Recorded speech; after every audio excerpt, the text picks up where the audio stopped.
খিদে পাচ্ছে তো বলো।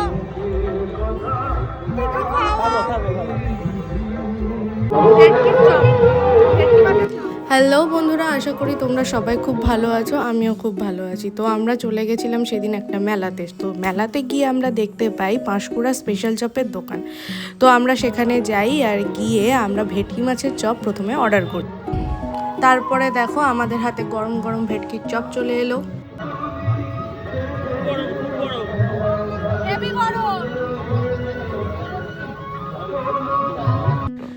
তারপরে আমরা চপটা টেস্ট করি আর ভীষণ গরম ছিল, সেই জন্য ফুঁ দিয়ে দিয়ে খাই। কিন্তু যা গরম ছিল, ফুঁ দেওয়ার পরেও কোনো লাভের লাভ হয়নি।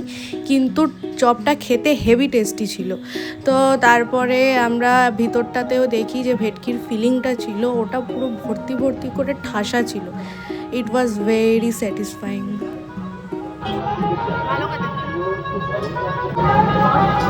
ঝাল ঝাল হবে? তুমি যে ঝাল খাও? আরে এগুলো প্রচন্ড ঝাল। তারপরেই আমরা নিয়ে নিই ভোলা মাছের চপ। আর ভোলা মাছের চপটা ভাজতে ভাজতে দেখো আরও অনেক রকমের চপ এখানে ছিল। তো তার মধ্যে থেকে ভোলা মাছের চপটা দেখো জাস্ট কত বড় ছিল চপ। কি বড়! বললাম তো, আমি মনে হচ্ছে গোটা আছে, দেখো। এর মধ্যে জানো পুরো একটা গোটা ভোলা মাছ ছিল। এরকম আরও সুন্দর সুন্দর মিনি ব্লগ দেখার জন্য আমাদের ভিডিওটিকে লাইক করুন, চ্যানেলটাকে সাবস্ক্রাইব করুন, আর ভালো লেগে থাকলে অবশ্যই একটা কমেন্টে জানান। টাটা।